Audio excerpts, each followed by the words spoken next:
Hi friends, आज cross talk के एक हम नए एपिसोड में आए हैं। आज हमारे साथ एक ऐसी शख्सियत है, अगर हम फैशन इंडस्ट्री की बात करें तो उनका नाम जरूर आता है, चाहे वो दिल्ली हो या मुंबई हो।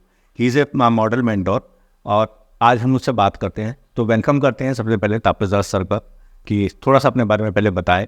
Okay, thank you. मैं अपने बारे में बताने से पहले वरुण जी का थैंक्स करना चाहूँगा कि आज उन्होंने मुझे इनवाइट किया है। और अपने बारे में मैं ये बता देता हूँ कि मेरा नाम तापस दास है और मैं एक मॉडल मेंटोर हूँ।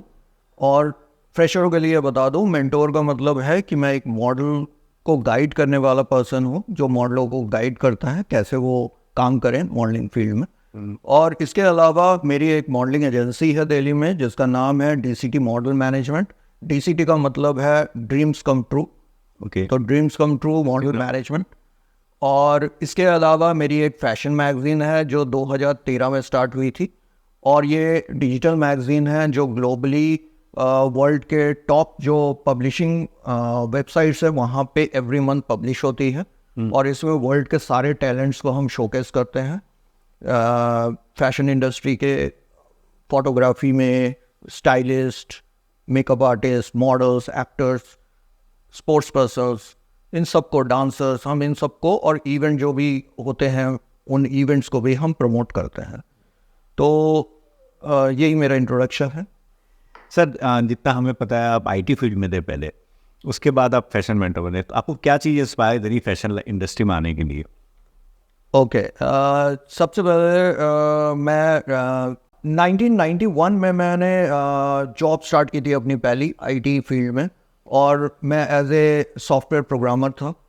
और उसके बाद मैंने हार्डवेयर का कोर्स किया, और हार्डवेयर कोर्स कंप्लीट करने के बाद दिल्ली में मैंने हार्डवेयर में भी काम करना शुरू किया। उसके बाद धीरे धीरे मैं आईटी फील्ड में सिस्टम एनालिस्ट बना, और अपनी कंपनी में अराउंड 11,000 स्टाफ्स को मैं हैंडल करता था। और उसी में एक दिन ऐसा हुआ, शायद 2004-2005 में, जब एक मेरी कंप्यूटर ऑपरेटर थी और उसको शौक था मॉडलिंग करने का। वो बहुत कम उम्र की थी, शायद 15-16 साल की उस टाइम पे। तो उसको मॉडलिंग करने का शौक था, लेकिन उसके पेरेंट्स बहुत फाइनेंशियली वीक थे, तो उनको जॉब में डालना पड़ा अपने बच्चे को।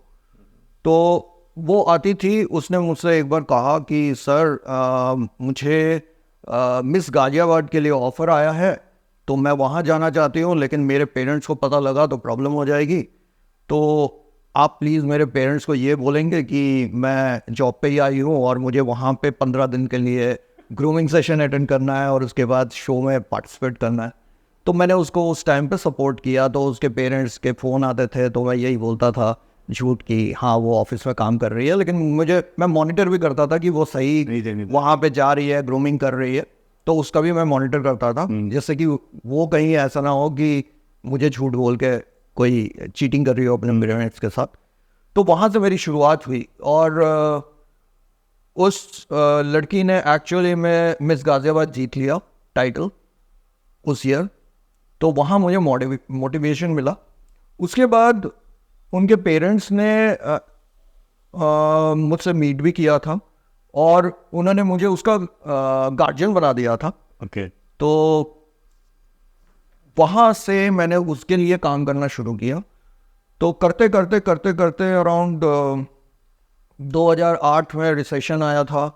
हमारी कंपनी को टेक ओवर किया गया था, एक और कंपनी ने बाहर से आई थी, उन्होंने टेक ओवर किया।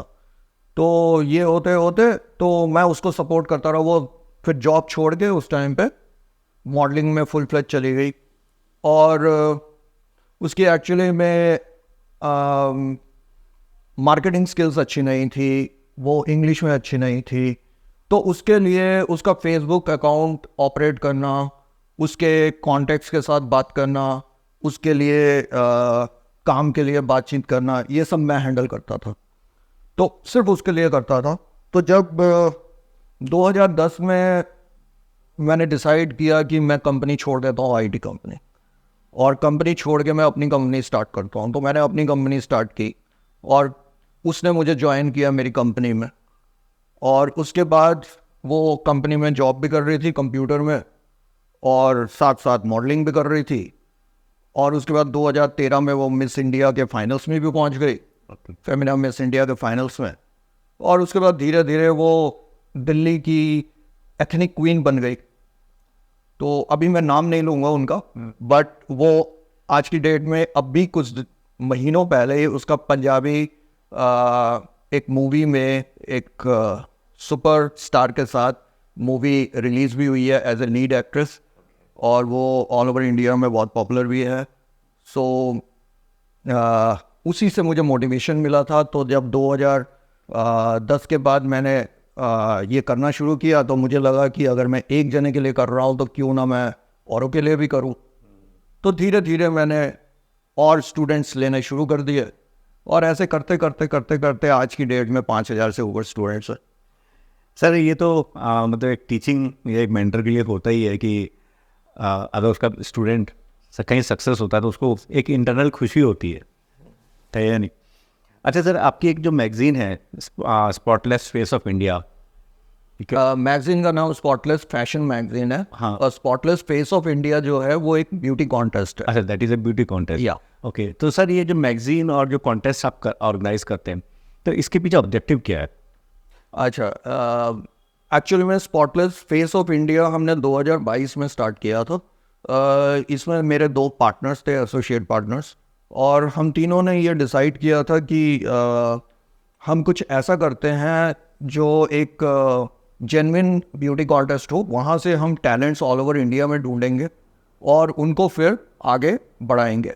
ओके। तो फ्रेशर को हमें ढूंढने के लिए ये हमने एक प्लेटफॉर्म किया, और 2022 में ये बहुत सक्सेसफुल हुआ। इतना सक्सेसफुल हुआ कि एनडीटीवी में मेरा इंटरव्यू भी आया, और ये इसलिए भी आया था कि उस टाइम पे लोग शॉक थे कि मैं फ्री ऑफ कॉस्ट क्यों कर रहा हूँ, और कोई भी दुनिया में फ्री ऑफ कॉस्ट नहीं करता, तो हम बिना किसी से पैसे लिए मेंटरशिप क्यों कर रहे हैं। तो मेरा ये रूल है कि मैं मेंटरशिप में फ़ीस नहीं लेता। आज की डेट में भी मैं फ़ीस नहीं लेता किसी से भी। तो मेरी फ्री मेंटरशिप है, चाहे वो ऑफलाइन हो या ऑनलाइन हो। और उसके बाद 2022 में जो आए थे जितने भी फाइनलिस्ट थे, उनमें से बहुत लोग सक्सेसफुल हुए आगे जाके। इस टाइम पे कुछ रनवे फैशन शोज़ में शो स्टॉपर्स भी रहते हैं उस टाइम के, अलग अलग सिटीज़ में, तो काफ़ी सक्सेसफुल हुए। फिर हम 2023 में किया, फिर 2024 में किया, और ये कंटिन्यूस हमारा चल रहा है।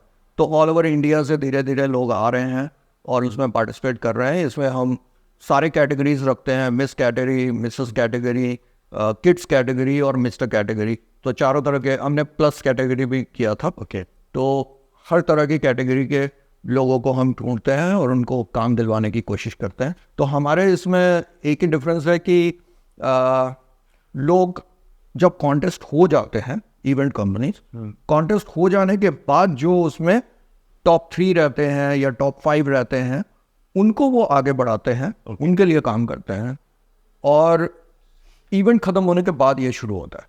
बट हमारे में जो होता है, जो रजिस्टर कर रहा होता है, हमारी रजिस्ट्रेशन 4-5 महीने पहले शुरू हो जाती है। तो जो रजिस्ट्रेशन करता है उनका साथ साथ शुरू हो जाता है। तो उनका लॉन्च जब एक्चुअली इवेंट होता है तब तक वो एक्सपीरियंस मॉडल बन चुके होते हैं। ओके।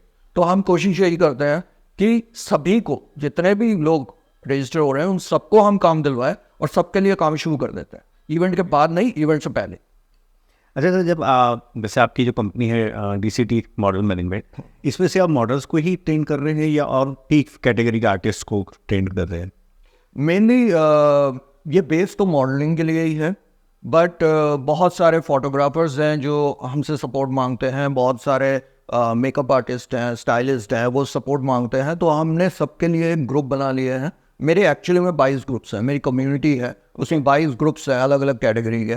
तो उन ग्रुप्स जो मेरे अंडर है, इसके अलावा भी कई सारे को एसोसिएट ग्रुप्स हैं जिनमें मैं भी सब को एडमिन्स हूँ। तो वहाँ पे मेरी ग्रूमिंग चलती है, उन लोगों को सपोर्ट दी जाती है। जो भी टैलेंटेड फ्रेशर्स आते हैं किसी भी फील्ड में फैशन के, उन सबको हम सपोर्ट करते हैं फ्री ऑफ कॉस्ट ओके कि उनको आगे बढ़ने के लिए कुछ प्लेटफॉर्म मिले। जैसे फोटोग्राफर्स को अगर मॉडल की ज़रूरत होती है लेकिन उनके पास पैसे नहीं है कि वो शूट कर सके, तो हम उनको फ्री में मॉडल देते हैं। अगर मॉडल्स को फोटोग्राफर की ज़रूरत है तो हम फोटोग्राफर उनको प्रोवाइड करते हैं। मेकअप आर्टिस्टों को अपने लिए चाहिए होता है मेकअप आर्टिस्ट को, तो वो एक टीम बना देते हैं और टीम बना के उनको लॉन्च शूट करने के बाद हम उस शूट को प्रमोट करते हैं उनको फुल क्रेडिट्स के साथ। तो इस तरह से हम लॉन्च करते हैं। तो ऐसे अब तो कितना बड़ा है मतलब मॉडल्स? इस टाइम पे अगर देखा जाए तो अभी एग्जिस्टिंग में मेरे कम्युनिटी में अराउंड 2-3 हज़ार का कम्युनिटी है जो दिल्ली एनसीआर का है। 2-3 हज़ार का कम्युनिटी है जिसमें 100-200 फोटोग्राफर्स हैं, मेकअप आर्टिस्ट अराउंड 400 के करीब होंगे। मॉडल्स तो बहुत हैं, मॉडल्स तो मेरे अंडर 5,000 से ऊपर हैं, जिनमें से कि बहुत सारे एक्सपीरियंस्ड है तो उनके ग्रुप्स अलग बने हुए हैं। लेकिन ये वाले ग्रुप में भी होंगे अराउंड 600-700 मॉडल्स तो होंगे। तो इस तरह से अलग अलग कैटेगरीज के सबका एसोसिएशन बना हुआ है। ओके। मॉडलिंग में भी कुछ टाइप्स होते हैं? हाँ, एक्चुअली में क्या है कि मॉडलिंग बहुत सारे टाइप्स के होते हैं, जिसके बारे में एक्चुअली में फ्रेशरों को भी नहीं, एक्सपीरियंस को भी नहीं पता होता। एक्सपीरियंस मॉडल्स भी इतने टाइप्स नहीं जानते, जबकि सबको जानना चाहिए शुरू करने से ही पहले कैरियर। इसका रीज़न ये है कि इंडिया में इस तरह के इंस्टीट्यूट्स नहीं है, कोई बुक्स भी नहीं है कि जहाँ पे पढ़ सके। इंडिया के बाहर सब कुछ है। इंडिया के बाहर मॉडलिंग आप बिना इंस्टीट्यूट के सर्टिफिकेट पास किए नहीं कर सकते। ओके। बट इंडिया में कोई भी कर सकता है। हाँ, इंडिया में तो फ्री है। हाँ, इंडिया में सब कुछ फ्री है, कोई भी कर सकता है कुछ भी।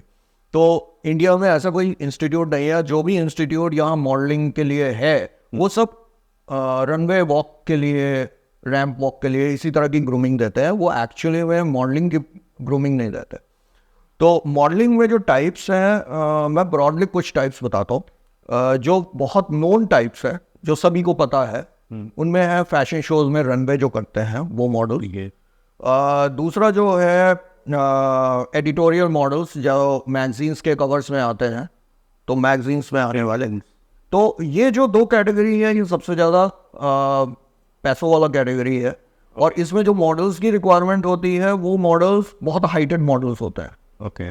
ठीक है, स्किनी मॉडल्स होते हैं और हाइटेड होते हैं। जैसे फीमेल्स में है तो फीमेल्स में जो टॉप के फैशन वीक्स है उनमें आप 5'9" या 5'10" नहीं है फीमेल मॉडल्स भी, तो अच्छा, आपको चांस नहीं मिलेगा। ओके। ठीक है, अगर आप मिडवे में आते हैं तो 5'6" से ऊपर हाइट होनी चाहिए। तो ये अलग अलग हाइट कैटेगरीज है। जो मेल्स हैं वो भी 6 से लेकर 6'3" तक के बीच के होने चाहिए। तो ऐसी हाइट होनी चाहिए। तो ये एक कैटेगरी हो गया, ये सभी जानते हैं। और मॉडलिंग में लोग आते भी इसी फील्ड को देख के हैं, क्योंकि टीवी या मैगजीन्स इनमें इन्हीं के फोटो देखते हैं। और फ्यूचर में भी यही मॉडल्स होते हैं जो कि सुपर मॉडल्स बनते हैं। ठीक है, जिनको बोला जाता है सुपर मॉडल्स। इसके अलावा आप जो देखते हो जिसके बारे में सबको पता है वो है ई कॉमर्स मॉडलिंग। तो जो भी आप ऑनलाइन परचेज करते हो, मिंत्रा से हो गया या अमेजोन से हो गया, फ्लिपकार्ट से हो गया, उसमें जो शूट्स होते हैं, जो पिक्चर्स होते हैं, वो ई कॉमर्स के शूट्स होते हैं और ई कॉमर्स मॉडलिंग होती है। पब्लिसिटी होती है क्योंकि ऑल ओवर वर्ल्ड में वो फोटोज देखी जा रही है, बट बहुत टीडियस जॉब होता है, कम पैसे मिलते हैं। ओके। मेहनत ज़्यादा लगती है, मेहनत बहुत ज़्यादा है। एक दिन में आप 100 गारमेंट्स चेंज कर रहे हो तो बहुत थक जाते हैं। तो मेहनत का काम है ई कॉमर्स। पैसे भी इतने नहीं मिलते, लेकिन फ्री टाइम है तो करिए। बट पब्लिसिटी बहुत अच्छी होती है और बहुत सारे प्रोफाइल बिल्डअप के लिए बहुत सारे अलग अलग ड्रेसेस के फोटोज मिल जाते हैं, एक ही शूट में बहुत मिल जाते हैं। अगली जो फील्ड है वो है सोशल मीडिया मॉडलिंग। ये ज़्यादातर ब्लॉगर्स और इन्फ्लुएंसर्स करते हैं। इसमें जो होता है कि आपको ब्रांड्स जो होते हैं आपको कोई भी प्रोडक्ट दे देते हैं, आपके घर भिजवा देते हैं और आप घर पे ही उसका शूट करते हैं और उसके बारे में बताते हैं और उसको प्रमोट करते हैं, ब्रांड्स को टैग करके। तो ये एक तरह की मॉडलिंग हो गई। फिर आप देखते हैं इवेंट्स में, इवेंट मॉडलिंग होती है। इवेंट्स जैसे हो गया बहुत पॉपुलर जो दिल्ली एनसीआर में इवेंट होता है, ज़्यादातर ग्रेटर नोएडा में होता है, ऑटो एक्सपो। तो वहाँ आप देखते हैं जब आप एग्जीबिशन में जाते हैं तो बहुत सारे मॉडल्स गाड़ियों के साथ खड़े होते हैं। तो वो एक तरह का मॉडलिंग हो गया। तो इवेंट मॉडलिंग में भी आपको ज़्यादातर हाइटेड मॉडल्स मिलेंगे, अगर कम हाइट वाले हैं तो वो होस्टिंग में चले जाते हैं, रजिस्ट्रेशंस वगैरह में वो भी मॉडलिंग कर रहे होते हैं। बट जो गाड़ियों के साथ या कोई प्रोडक्ट के साथ होते हैं तो वो प्रोडक्ट के साथ ज़्यादातर हाइट एंड मॉडल्स होते हैं। तो ये एक इवेंट मॉडलिंग हो गया। अब ऐसे बहुत सारे मॉडलिंग फील्ड है, या तो फिटनेस मॉडलिंग हो गया। फिटनेस मॉडलिंग में क्या होता है कि आप बॉडी बिल्डर टाइप हैं, बहुत अच्छी फिट बॉडी है, तो आप जिम शूट्स हो गए, आप स्पोर्ट्स वेयर्स हो गए, जिम के अलग अलग प्रोडक्ट्स हो गए, उनके एडवर्टाइजमेंट शूट कर रहे हो, तो ये फिटनेस मॉडलिंग हो गया। तो ये ज़्यादातर लोगों को ये सारी पता है। इसके अलावा बोल्ड मॉडलिंग होती है जो कि एग्जीबिशंस के लिए फोटोग्राफर्स अपने एग्जीबिशंस के लिए करते हैं, या अपने पेजेस के लिए करते हैं, या स्विमवेयर के लिए करते हैं। तो इस तरह के बोल्ड मॉडलिंग भी होती है। आर्टिस्टिक बोल्ड भी होते हैं बहुत सारे।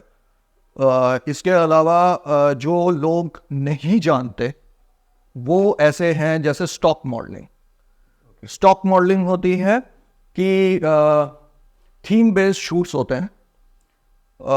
उसमें कोई भी कॉन्सेप्ट बनाया जाता है। जैसे समझ लीजिए अभी दिवाली गई है, दिवाली से 1 महीने 1.5 महीने पहले ही आपको दिवाली से रिलेटेड शूट बनाया जाएगा, पूरा एक फैमिली दिखा के, और वो फिर जो स्टॉक साइट्स होते हैं उसमें अपलोड कर दिए जाते हैं पिक्चर्स को। और जिसको भी रिक्वायरमेंट है, वो चाहे न्यूज़पेपर हो या मैगजीन हो या जिसको भी किसी को अपने बैनर लगाना हो, वो वहां से परचेज करता है। तो सस्ते में परचेज हो जाता है। वो एक पिक्चर उनको पूरा हजारों जगह बिक जाते हैं, सेम पिक्चर हजारों बिक जाते हैं।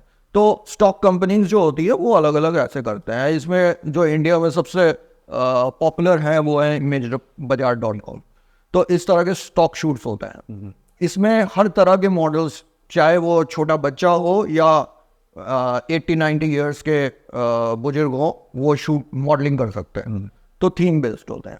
इसके अलावा जैसे मैंने बताया फिटनेस मॉडलिंग, वैसे ही एक फिट मॉडलिंग होती है। तो लोग फिट मॉडलिंग बोलते हैं तो वो समझते हैं फिटनेस मॉडलिंग है, जबकि दोनों सेम नहीं है। फिट मॉडलिंग एक्चुअली में डिजाइनरों के लिए होती है। तो फिट मॉडलिंग में जो मॉडल होता है वो एक्चुअली में मैनिक्विन होता है। अच्छा, तो होता क्या है कि वो डिज़ाइनर के पास जाते हैं, डिज़ाइनर के स्टूडियो में, और जो डिज़ाइंस होते हैं सेमी स्टिच डिज़ाइंस, उनको पहनाया जाता है और उनको पिनअप करके उनको सही तरह मेजरमेंट्स लिए जाते हैं कि किस तरह से होना चाहिए, किस तरह से दिखेगा ह्यूमन बॉडी में, और उस हिसाब से वो उसको स्टिच करते हैं। तो ये हर डिज़ाइनर के शोरूम में, स्टूडियोज़ में ये होता है। तो इसके लिए अलग मॉडल्स होते हैं जो बहुत कर्वी मॉडल्स होते हैं। उनकी कोई फोटोशूट नहीं होता, कुछ नहीं होता, उनको सिर्फ फिटिंग करवानी होती है। तो इसके लिए मॉडलिंग करी जाती है। बाकी और भी कई सारे कैटेगरीज और सब कैटेगरीज होती हैं इनके अंडर। तो जिसको जो जैसे प्लस साइज मॉडलिंग हो गया, ये पॉपुलर है आजकल बिकॉज ऑफ ई-कॉमर्स। हाँ, बिकॉज ऑफ ई-कॉमर्स। तो प्लस साइज लोगों को भी मॉडलिंग करना है, क्योंकि प्लस साइज ड्रेसेस बहुत होते हैं, तो प्लस साइज मॉडलिंग भी करा जा सकता है। तो यही सब है जो मॉडलिंग। तो एक्चुअली में लोगों को देखना चाहिए कि उनका किस तरह के बॉडी का शेप है, किस तरह का है, और उनका इंटरेस्ट किस टाइप का है, उसके बेसिस पे वो उस कैटेगरी के मॉडलिंग में कर सकते हैं काम। अभी सर इंडिया में इंटरनेशनल मॉडल्स का मार्केट बहुत तेज़ी से ग्रो हो रहा है। मतलब बहुत इंटरनेशनल मॉडल्स आ रही हैं, क्लाइंट्स भी चाहते हैं कि हम इंटरनेशनल मॉडल्स का शूट करें। इस पर आपका क्या व्यू है? एक्चुअली में अभी नहीं, इंटरनेशनल मॉडल्स पहले भी आती थी, लेकिन इंटरनेशनल मॉडल्स 2 जगह पे सबसे ज़्यादा काम करते हैं। एक तो रनवे में इंटरनेशनल मॉडल्स का उनकी बॉडी की फिटनेस बहुत अच्छी होती है, तो उसके हिसाब से डिज़ाइनर्स उनको बहुत चांस देते हैं। दूसरा जहाँ पे दिया जाता है चांस, वो दिया जाता है ई-कॉमर्स में। ई-कॉमर्स में बहुत ज़्यादा काम मिलता है उनको, और ई-कॉमर्स में एक्चुअली में अगर बजट ना हो तभी इंडियंस को मिलता है, अदरवाइज इंटरनेशनल को ही मिलता है। सो इसका रीज़न एक्चुअली में यही है कि इंडियंस इतने डिसिप्लिन नहीं होते। अच्छा। जबकि इंटरनेशनल मॉडल्स होते हैं वो बहुत सीरियस होते हैं, वो आए होते हैं काम करने के लिए। तो इसलिए वो अगर उनको 9 आवर्स का शिफ्ट मिल रहा है, 9 आवर्स में उनको 100 गारमेंट्स करने हैं, तो उनको करने हैं। उनके पास और टाइम नहीं होता, वो मोबाइल पे नहीं लगे होते अपने बॉयफ्रेंड से बात करने में, या बार बार उनके घर से फ़ोन नहीं आ रहे होते या उनको पर्टिकुलर ये वाला खाना वो वाला खाना ऐसा नहीं चाहिए होता है, उनके टेंट्रम्स बिल्कुल नहीं होते। तो और वो बहुत सीरियसली जल्दी करते हैं, उनके पोजेस बहुत अच्छे निकलते हैं। तो इसलिए ज़्यादातर इंटरनेशनल मॉडल्स को ही चांस दिया जाता है in place of Indian models, सिर्फ डिसिप्लिन वाले, डिसिप्लिन, पंक्चुअलिटी, ये सारी चीज़ों के कारण। अच्छा सर, जैसे कोई अपना करियर मॉडलिंग में स्टार्ट कर रहा है तो उसके लिए क्या चैलेंजेस होते हैं फर्स्ट? सबसे पहले तो कोई भी करना चाहता है तो प्रॉब्लम ये है कि कोई इंस्टीट्यूट नहीं है। इंस्टीट्यूट नहीं है तो वो सीखे कहाँ से?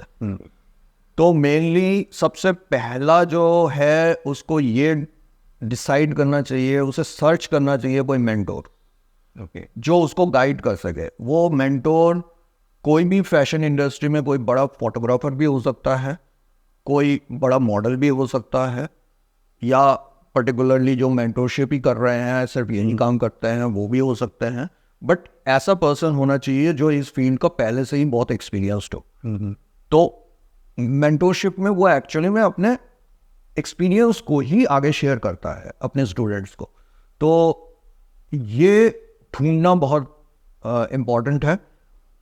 बहुत लोग कहते हैं हम फ्रीलांस करेंगे, बट फ्रीलांस एक्चुअली में कुछ नहीं होता। फ्रीलांस लोग करते हैं और फ्रीलांस ही करना चाहिए ज़्यादातर, बॉन्डेड होकर नहीं काम करना चाहिए, बट बैक में कोई होना चाहिए। तो हर एक सक्सेसफुल मॉडल के पीछे एक बैक में मेंटोर जरूर होता है। तो मेंटोर का ढूंढना बहुत जरूरी है। उसके बाद कौन से टाइप ऑफ मॉडलिंग में उसको काम करना है फ्यूचर में, वो डिसाइड करना बहुत जरूरी है। जब ये डिसाइड हो जाता है कि कौन से कैटेगरी में आप काम, ये नहीं इम्पोर्टेंट है कि मैं ये करना चाहता हूँ या चाहती हूँ, इम्पोर्टेंट ये है क्या वो आप कर पाओगे। आपके हाइट 5'4" है, 5'3" है और आप कहेंगे मैं रनवे करना चाहती हूँ फैशन वीक्स में, तो पॉसिबल नहीं है, आप सक्सेसफुल हो ही नहीं सकते। हाँ, आप हो सकते हो, आप एक दिन फेमस बन जाओ, आपको लाखों का अमाउंट देके वो खुद शो स्टॉपर बना के लाएंगे, लेकिन वो स्पीड, उस जगह पे आपको पहुंचना पड़ेगा पहले। इसलिए सबसे पहले इंपॉर्टेंट ये है एज ए फ्रेशर कि आप देखो कि आपकी बॉडी टाइप कैसी है, आपके मेजरमेंट्स क्या हैं और आप किस तरह के फील्ड में काम करना चाहते हो। उस हिसाब से आप उसी पे कंसंट्रेट करो।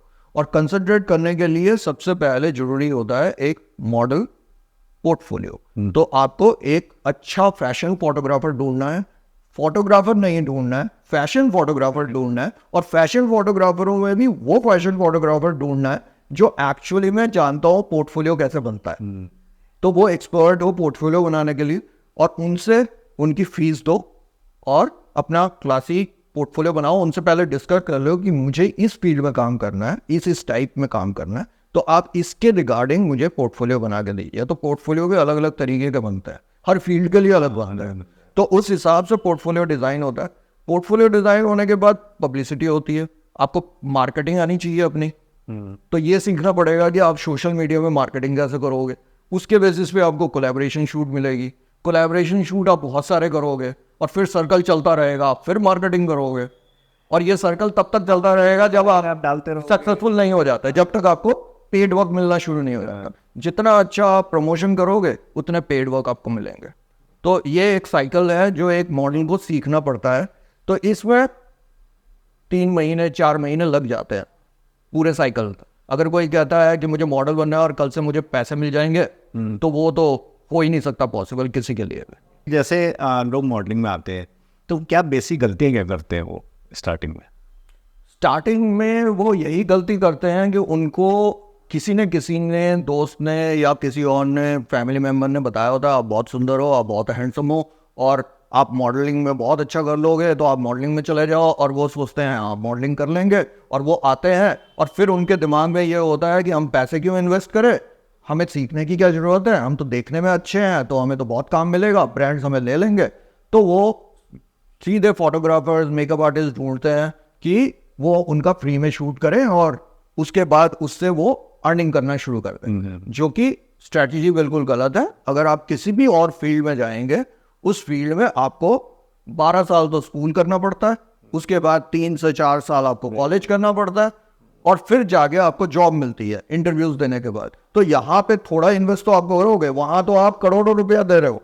आप कभी नर्सरी से लेके 12th तक की फीस हर महीने की कैलकुलेट करोगे तो आपको हैरान रह जाओगे कितना आपके पेरेंट्स ने फीस दिया है। और यहाँ पे आप एक फोटोग्राफर को पैसे नहीं दोगे, एक मेकअप आर्टिस्ट को पैसे नहीं दोगे, थोड़ा सा उसका फीस, और आप सोचोगे कि फ्री में सब कुछ हो जाएगा, तो ऐसा पॉसिबल नहीं होता।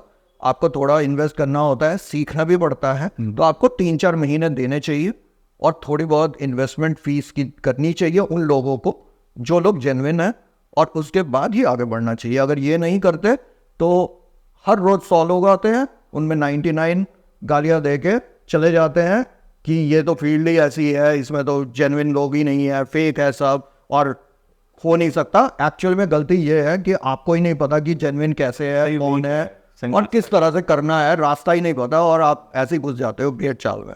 तो वो नहीं होना चाहिए, प्रॉपर स्टेप से चलो जैसे बाकी फील्ड में आप चलते हैं। सर जब कोई शूट प्लान करते हैं तो सबसे इम्पोर्टेंट रोल किसका होता है, फोटोग्राफर का, स्टाइलिस्ट का या मॉडल का?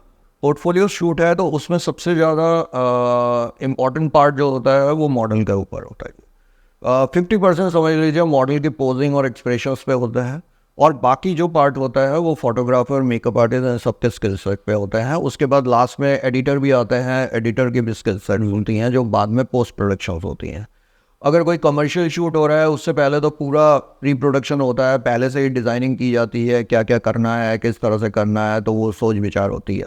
जो एक्चुअल अगर देखा जाए तो मॉडल का पार्ट बहुत इंपॉर्टेंट इसलिए होता है कि जो ऑडियंस है, व्यूअर्स है, उनको तो मॉडल दिखाई दे रहा है, तो स्क्रीन पे मॉडल है। स्क्रीन पे अगर मॉडल है तो मॉडल के एक्सप्रेशंस और पोजिंग बहुत इंपॉर्टेंट है।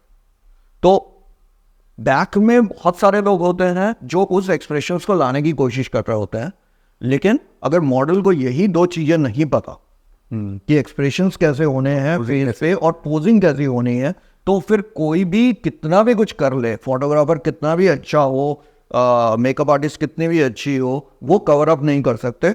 तो मॉडल्स के लिए ये बहुत इंपॉर्टेंट है किसी भी शूट में कि उसकी पोजिंग और एक्सप्रेशंस बहुत अच्छे होने चाहिए। सर जैसे भी आपने कहा कि मेंटरशिप बहुत इंपॉर्टेंट है किसी भी फ्रेशर मॉडल के लिए, तो आपको क्या लगता है कि मेंटरशिप के बिना अगर लोग कोई आगे बढ़ना चाहता है तो कैसे बढ़ सकता है, क्या ऑप्शंस हो सकते हैं? मेंटरशिप के बिना भी आगे बढ़ा जा सकता है, बहुत रिस्की है। मेंटर एक्चुअली में आपके रिस्क को कवर अप कर लेता है, आपके रिस्क को बहुत कम कर देता है। रिस्क ये है कि फेक्स बहुत है। ओके। हर सिटी में, और नहीं यही नहीं, इंडिया में नहीं, इंडिया के बाहर भी, क्योंकि मैं एक इंटरनेशनल मैगजीन चलाता हूँ तो मुझे पता है हर जगह से बातचीत होती है। तो हर कंट्री में एक ही हाल है कि 90% लोग फेक है सोशल मीडिया में। जब से सोशल मीडिया आया है, सोशल मीडिया के थ्रू ये इंडस्ट्री चल रही है, सारा इंटरेक्शन सोशल मीडिया के थ्रू हो रहा है। तो फेक्स भरे पड़े हैं जो कि क्लेम करते हैं कि वो बहुत बड़े प्रोड्यूसर हैं, कोई कहता है मैं बहुत बड़ा फोटोग्राफर हूँ, कोई कहता है मैं बहुत बड़ा कास्टिंग एजेंट हूँ, लेकिन या प्रोडक्शन हाउस चला रहा हूँ, एजेंसी चला रहा हूँ। तो फेक्स बहुत है। तो चीटर से बचने के लिए मेंटरशिप का मैंने कुछ पोस्ट भी देखी हैं फेसबुक वगैरह पे। हाँ। जो एक नॉर्मल से शूट के बहुत ज़्यादा पे कर रहे होते हैं, लैक्स पे पे कर रहे होते हैं इनफैक्ट, तो कितने वो जेन्युइन होते हैं? देखिए, सबसे इम्पॉर्टेंट बात ये होती है कि आपको देखना होता है कि आपकी वैल्यू क्या है। अगर मैं मॉडल हूँ और मुझे 1 लाख रुपए मिलने चाहिए एक शूट के, तो मैं क्या वो वर्क करता हूँ? तो मेरा प्रोफाइल कैसा है? मेरा करंट प्रोफाइल 1 लाख रुपए का है। अगर मेरा 5,000 रुपए का है तो मुझे कोई 1 लाख रुपए ऑफर कर रहा है, तो कहीं ना कहीं तो अलर्ट आना चाहिए आपके दिमाग में। तो मैंने बहुत सारे फ्रेशर्स ऐसे देखे हैं, और ज़्यादातर फ्रेशर्स ही ऐसे चीटेड होते हैं। जिन लोगों ने मुझे बताया कि उनको बिग ब्रांड जैसे तनिष्क का शूट मिल गया, या कोई और बड़े ब्रांड का शूट मिल गया, या फिर ब्रांड का नहीं, उन्हें कोई फिल्म में 5 लाख 10 लाख का लीड रोल मिल गया। तो मैं उसे सिंपल क्वेश्चन करता हूं, अगर तुम मेरी जगह, उनकी जगह होगे, क्या तुम अपने आप को लोगे? अगर तुम नहीं लोगे तो वो क्यों तुम्हें ले रहे? और लोग इतना ऑडिशन देते हैं, टॉप के टॉप मॉडल्स भी ऑडिशन देते हैं, तब जाके सिलेक्शन होती है एक की। तो अपने आप आपको कैसे मिल रहा है? आपके तो इंस्टाग्राम या किसी भी प्रोफाइल में इतने पिक्चर्स भी नहीं है, तो आपने काम क्या किया है जो आपको मिल रहा है। तो ये इम्पोर्टेंट है कि अगर आपको कोई पोस्ट दिख रहा है तो पोस्ट के बारे में सबसे पहले तो ये देखो कि जिसने पोस्ट डाला है उसका प्रोफाइल क्या है, वो कितना जेन्युइन है। हाँ, ज्यादातर ऐसे पोस्ट डालने वाले के खुद इंस्टाग्राम अकाउंट्स प्राइवेट होते हैं, ठीक है। अगर पब्लिक में होते हैं तो फॉलोअर्स ज्यादा दिखाने के बाद भी उनके पोस्ट में रीच नहीं होती है, कोई रीच नहीं होती है, लाइक्स नहीं होते हैं, और पोस्ट में वो बड़े बड़े शूट्स दिखा रहे होते हैं, जिनके फोटोज दिखा रहे होते हैं, लेकिन उसके अंदर क्रेडिट्स नहीं दिए होते। जिन लोगों के फोटोज हैं, जो जिस फोटोग्राफर ने लिया है उसको, जिस मेकअप आर्टिस्ट ने मेकअप किया है, जिस ब्रांड का है, उन लोगों को टैग नहीं किया होता है। तो ये एक फिशिंग बात है कि टैग क्यों नहीं कर रहा। या फिर अगर वो खुद फोटोग्राफर है तो उसके बीटीएस क्यों नहीं है, शूट करते हुए वो क्यों नहीं दिखाई दे रहा। कास्टिंग एजेंट है तो शूट के टाइम पे वो क्यों नहीं है, क्योंकि जब भी कोई शूट होता है तो लास्ट में एक ग्रुप फोटोग्राफी भी होती है, फोटोज है, वो पब्लिसिटी की जाती है। जो जेन्युइन लोग होते हैं वो हर चीज पब्लिक को शो करते हैं, अपने फोन नंबर तक अपने इंस्टाग्राम में लिखते हैं। और ये लोग ज्यादातर जो फेक्स होते हैं वो ज्यादातर मैसेंजर्स में बात कर रहे होते हैं, वो अपने नंबर शेयर्स नहीं करते। अगर वो कॉल करना चाहते हैं तो व्हाट्सएप कॉलिंग करेंगे। तो इस तरह की चीजें होती है। फिर वो कहते हैं कि आपको शूट लेने के लिए एक सिक्योरिटी अमाउंट देना पड़ेगा, या वो कहेंगे कि आपको ये शूट तभी मिलेगा जब आपके पास आर्टिस्ट कार्ड होगा, या आपको ट्रैवल करना है दूसरी सिटी में तो आपको उसके टिकट्स के पैसे दे रहे हैं, हम टिकट खरीदे दे देंगे, बाद में रिफंड हो जाएगा। ऐसे बहुत सारे ट्रिक्स करते हैं जिससे चीटिंग होती है। कई प्रोडक्शन हाउस बोलते हैं कि आपको रजिस्टर करना है हमारे इसमें, आप कोई भी अमाउंट बोलेंगे, 5,000 10,000 का रजिस्ट्रेशन करो और हम आपको 50,000 के शूज देंगे, 1 लाख के शूज देंगे।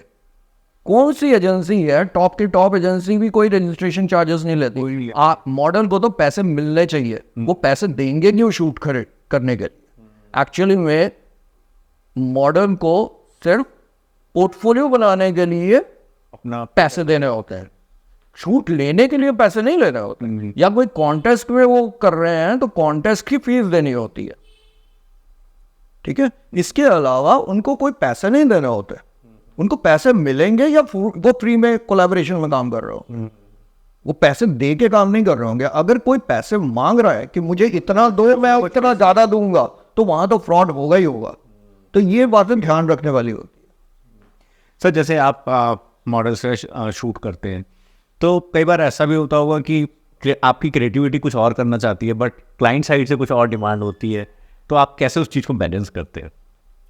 देखिए मेनली मेरा जो होता है, मैं जो शूट्स करता हूँ वो शूट्स में कॉन्सेप्ट बेस करता हूँ मैगजीन में, तो उसमें तो मेरा ही चलता है, मैं ही क्लाइंट हूँ। बाकी जो क्लाइंट्स के लिए मैं मॉडल्स देता हूँ वहाँ पे फोटोग्राफर्स को मैनेज करना होता है क्लाइंट्स के साथ कि कैसे करना है। तो मैं डायरेक्टली शूट नहीं करता हूँ। क्लाइंट ये चीज़ काफ़ी आती है कि जब क्लाइंट बोलता है नहीं मुझे तो यही चाहिए, और एक फोटोग्राफर या एक मेंटर या एक स्टाइलिस्ट वो ये बोलता है कि नहीं ये चीज़ ऐसे होनी चाहिए। तो ये ज़्यादातर, हाँ ज़्यादातर क्या होता है, इसीलिए क्या होता है कि जितने फोटोग्राफर्स भी होते हैं या मेकअप आर्टिस्ट भी होते हैं उनको क्लाइंट के हिसाब से काम करना पड़ता है। हाँ। तो वो अपने स्किल सेट दिखा नहीं पाते, इसीलिए जब वो फ्री टाइम में होते हैं तब वो कॉन्सेप्ट बेस्ड कोलैबोरेशन शूट्स करते हैं जिसमें अपना स्किल सेट दिखा सके। तो इसीलिए ये कोलैबोरेशन वाला पार्ट आ जाता है जो फ्री टाइम में मॉडल्स भी करते हैं, मेकअप आर्टिस्ट भी करते हैं, और करना चाहिए क्योंकि उससे आप अपनी क्रिएटिविटी या अपनी क्रिएटिविटी दिखा सकते हो। तो मैं इसमें बहुत हेल्प करता हूँ। जब भी कोई क्रिएटिव कोई थीम ला के देता है मैं उसके लिए उनको हेल्प जरूर करता हूँ, फ्री में मॉडल्स देने का, या मेकअप आर्टिस्ट अगर कोई फोटोग्राफर कहता है उनको मेकअप आर्टिस्ट भी प्रोवाइड करता हूँ। कोई मेकअप आर्टिस्ट है जो कि बहुत अच्छा फेस पेंटिंग करता है, बॉडी पेंटिंग करता है, क्रिएटिव कुछ करता है, उसको लॉन्च करने के लिए उसको अलग से प्रोवाइड करता हूँ। इस तरह की बहुत सारी चीज़ें मैं करता हूँ रहता हूँ। तो मैं ऐसे लोग एक्चुअली में ढूंढता हूँ जो कि बहुत क्रिएटिव है। सर अभी आप कुछ ऐसा जैसे हमारे व्यूअर्स को सजेस्ट करेंगे जो बेसिकली मॉडलिंग करियर स्टार्ट करना चाहते हैं, कि कोई बुक्स हो या कोई रिसोर्स हो या कोई टूल्स ऐसे हो जो उनको हेल्प करें? इंडिया में एक्चुअली में बुक्स वगैरह मॉडलिंग से रिलेटेड सिर्फ आपको रनवे के बारे में ही मिलेगा और कुछ नहीं। पोजिंग एक्सप्रेशंस के बारे में तो नहीं मिलेगा। इंडिया में एक्चुअली में ऐसे इंस्टीट्यूट्स है भी नहीं। लेकिन एक चीज़ है जिसमें आप अगर घर पे बैठ के सीखना चाहते हैं फ्री ऑफ कॉस्ट, वो है यूट्यूब। आप यूट्यूब में अगर सर्च करेंगे आपको बहुत सारे ट्यूटोरियल्स मिल जाएंगे, इंडियन भी मोस्टली इंटरनेशनल मिलेंगे। तो वहाँ पे बहुत एक्सपीरियंस लोग जो पास्ट के मॉडल्स हैं या पास्ट कई फोटोग्राफर्स हैं, उन्होंने बहुत सारे वीडियोस बना रखे हैं।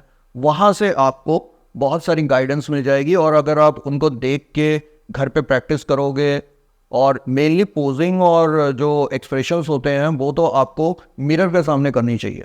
ओके। सबसे इम्पॉर्टेंट बात होती है आपके घर पे अगर आप मॉडल हो तो एक फुल लेंथ मिरर होनी चाहिए, और वो आप अरेंज करिए घर पे। और उसके बाद डेली उसके सामने यूट्यूब खोलिए। यूट्यूब में आप कोई आउटफिट पहनिए, जैसे आपने साड़ी पहनी है, हर समय हील्स जरूर पहनिए अगर आप फीमेल हैं तो आप वो वाला आउटफिट पहनिए और उसका सर्च करिए कि किस तरह के पोजिंग होती है। उसके आपको वीडियो ट्यूटोरियल्स मिल जाएंगे किसी ना किसी के, और उस ट्यूटोरियल को देख के मिरर के सामने आप वही रिपीट करिए जब तक कि आप परफेक्ट नहीं हो जाते। तो मिरर के सामने करने से फ़ायदा ये होता है कि आपको अपनी गलतियां दिखाई देती है, तो आप गलतियों को देखिए और उसको फिर से ठीक करिए। ये करते रहेंगे तो धीरे धीरे आप परफेक्ट बन जाएंगे। तो इसी तरह के एक्सप्रेशंस के भी वीडियोस मिलेंगे आपको, तो आप घर पे बैठ के ये सब कर सकते हैं। और मेंटोर अगर आपके पास होते हैं तो मेंटोर आपको गाइड कर सकते हैं कि कौन से वीडियोस देखने चाहिए, किस तरह के देखने चाहिए, कब देखने चाहिए, ये सारी चीज़ें। सर जैसे आप ऑनलाइन मेंटरशिप कराते हैं, ठीक है, तो उसमें क्या 1-to-1 होता है या ग्रुप होता है? एक्चुअली मैं जब ऑनलाइन करता हूँ तो ऑनलाइन में मैं उनके ग्रुप्स बना देता हूँ और ग्रुप्स के अंदर मैं उनको ट्यूटोरियल्स भेजता हूँ। ओके। जो अच्छे फोटोग्राफर्स या मॉडल्स एक्सपीरियंस जिनके ट्यूटोरियल्स बहुत अच्छे हैं, उनके ट्यूटोरियल्स भेजता हूँ। हर तरह के ट्यूटोरियल्स होते हैं, हर कैटेगरी के ट्यूटोरियल्स होते हैं जो उनको भेजे जाते हैं कि घर पे प्रैक्टिस करो। उसके बाद वो फिर मुझसे क्वेश्चंस करते हैं, जो क्वेश्चंस 1-to-1 चैटिंग में भी हो सकती है या फ़ोन कॉल्स में भी हो सकती है। तो इस तरह से हमारी ग्रूमिंग चलती है। ओके। और प्रैक्टिस शूट्स होते हैं फिर ऑफलाइन। तो जो थोड़ा बहुत सीख लेते हैं उसके बाद मैं उनको अपने जो नेटवर्क के फोटोग्राफर्स हैं उनके साथ प्रैक्टिस शूट्स करवाता हूँ। उस प्रैक्टिस शूट से क्या होता है कि उनको फोटोग्राफ्स भी मिल जाते हैं। वो प्रैक्टिस शूट्स होते हैं लेकिन वो एक्चुअली में फिर एडिट भी होते हैं और उसका प्रोफाइल भी डेवलप होता है। तो वो हम कॉन्सेप्ट बेस करते हैं और उनको प्रैक्टिस करवाते हैं जिससे कि वो परफेक्ट बनते रहे। तो मेरा एक्चुअली में पूरी टीम का ही डेवलपमेंट हो जाता है? यस, पूरी टीम का होता है। और ये एक्चुअली में मैं हर एक मॉडल के ऊपर एटलीस्ट 5 से 6 महीने लगाता हूँ। ओके। सर आप एक ऑर्गेनाइजेशन के साथ जुड़े हैं जिसका नाम है एहसास। हाँ जी। तो उसके साथ आपका क्या रोल है और एग्जैक्टली एहसास करती है? मैं 2016 में जुड़ा था एहसास के साथ। एहसास को मेरे ख्याल से अभी 15 साल हो चुके हैं। और एहसास जो है वो स्ट्रीट वेंडर्स जो होते हैं और घर के जो हाउस होल्ड मेड्स होते हैं उनके बच्चों को, या वो जो यंग हैं या किड्स हैं, उन सब के बच्चों को एजुकेशन प्रोवाइड करती है, ट्यूशन देती हैं उनके द्वारका के ऑफिस में। तो उनको ट्यूशन दी जाती है फ्री ऑफ कॉस्ट। उनको डांस सिखाया जाता है फ्री ऑफ कॉस्ट। ओके। उनको पेंटिंग सिखाया जाता है फ्री ऑफ कॉस्ट। उनको मॉडलिंग सिखाया जाता है फ्री ऑफ कॉस्ट। तो ये अलग अलग चीज़ें उनके बच्चों को सिखाया जाता है और उसके बेसिस पे वो हर साल 2 इवेंट्स करती है और उनको स्टेज प्रोवाइड करती है जिसमें जिन्होंने डांस सीखा होता है उनको डांसिंग के लिए चांस दिया जाता है, मॉडलिंग के लिए। तो उनके मॉडलिंग के कंपटीशंस भी होते हैं, उनके पेंटिंग्स के कंपटीशंस भी होते हैं। अभी उनका कोई एशिया के किसी एग्जीबिशन में स्ट्रीट चिल्ड्रंस के बच्चों के पेंटिंग्स को हाईलाइट किया गया है, वहाँ पे भेजे गए हैं। तो इस तरह से वो हेल्प करते हैं। प्लस इनके अलावा भी जैसे वो मेडिकल कैंप्स लगाते हैं इन बच्चों के लिए, उनको ले जाते हैं घूमने के लिए, जैसे राष्ट्रपति भवन ले गया, वहाँ पे म्यूजियम दिखाया। तो इस तरह से वो कई चीज़ें करते हैं मेनली स्ट्रीट वेंडर्स के चिल्ड्रंस के लिए एंड जो हाउस होल्ड मेड्स हैं उनके लिए। तो आपका रोल उसमें क्या है? मैं उनका एक्चुअली में उनका जो मॉडलिंग वाला पार्ट है वहाँ का एडवाइज़र हूँ। तो वहाँ एडवाइस करता हूँ, उनको सपोर्ट करता हूँ और उनके बच्चों को प्लेटफॉर्म देता हूँ। उनके जो सीखे हुए बच्चे हैं उनको काम दिलवाने की कोशिश करता हूँ। तो इस तरह की चीज़ें होती तो वहाँ से अभी कुछ बच्चे आपके साथ कनेक्टेड हैं? जो मेरे कॉन्टेस्ट होते हैं उनमें उनके बच्चों को फ्री ऑफ कॉस्ट उनको भी फाइनल्स में डाले जाते हैं। कुछ अच्छे उनके जो होते हैं उनको हम प्लेटफॉर्म देते हैं और उनको आगे प्रमोट करे जाते हैं। और उनके कई लोग हैं जो इस टाइम पे अच्छे मॉडल्स बन चुके हैं। कई हैं जो गवर्नमेंट के कई प्रोजेक्ट्स में काम कर रहे हैं, फिल्म्स में, शॉर्ट फिल्म्स में, इस तरह की चीज़ों में काम कर रहे हैं। तो सर आप क्या एडवाइस देना चाहेंगे हमारे व्यूअर्स को इन शॉर्ट, अगर उन्हें मॉडलिंग करियर में आना है?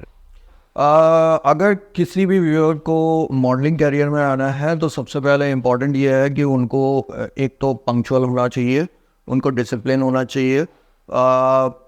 एक बहुत इम्पोर्टेंट चीज़ जो उनमें होना चाहिए वो है कि वो डाउन टू अर्थ होना चाहिए। अगर कोई भी पर्सन डाउन टू अर्थ नहीं है तो वो बहुत जल्दी ही इस इंडस्ट्री से किक आउट हो जाएगा। चाहे वो टॉप पे पहुंच जाए, गिरने में टाइम नहीं लगेगा। जिस टाइम पे उनके अंदर ईगो आया वो आउट, चाहे वो कितनी भी बड़ी चीज़ हो। तो इम्पॉर्टेंट ये सारी चीज़ें हैं, प्लस आपको सीखना पड़ेगा। अगर आप सोचते हो बिना सीखे आप आगे चले जाओगे तो नहीं हो सकता। आपको प्रॉपर तरीका जो प्रोसीजर है उसको फॉलो करना पड़ेगा, जो कि एक प्रोसीजर होता है कि पोर्टफोलियो डिज़ाइन करना और उसके बेसिस पे आगे बढ़ना, मार्केटिंग करना, ये सारी चीज़ें आपको सीखनी पड़ेगी। और एक मेंटोर होना आपके साथ जरूरी है जो आपको गाइड करता रहे। उससे फ़ायदा ये है कि आप चीटेड नहीं होगे, तो फेक से बचोगे। फ्रेंड्स, तो आज आपको बहुत कुछ सीखने को मिला होगा। तापज़ा ने इतनी अच्छी एडवाइस दी है मॉडलिंग करियर को लेकर के, और हम उम्मीद करते हैं तापज़ा के मैं भी कभी शूट करूं साथ में एज ए फोटोग्राफर। बिल्कुल बिल्कुल सर, जिस दिन मुझे आप मौका दे मैं आने को तैयार हूँ। ठीक है। और सर आपको बेस्ट ऑफ लक आपके आने वाले प्रोजेक्ट्स के लिए, और उम्मीद करते हैं हम जल्दी दोबारा किसी टॉपिक पे डिस्कशन करें इस पॉडकास्ट पे। तब तक के लिए sir thank you. Thank you. तो अगले एपिसोड में हम फिर मिलते हैं एक नए गेस्ट के साथ। तब तक के लिए आप हमारा वीडियो लाइक कीजिए, शेयर कीजिए, चैनल को सब्सक्राइब कीजिए। Thank you, bye.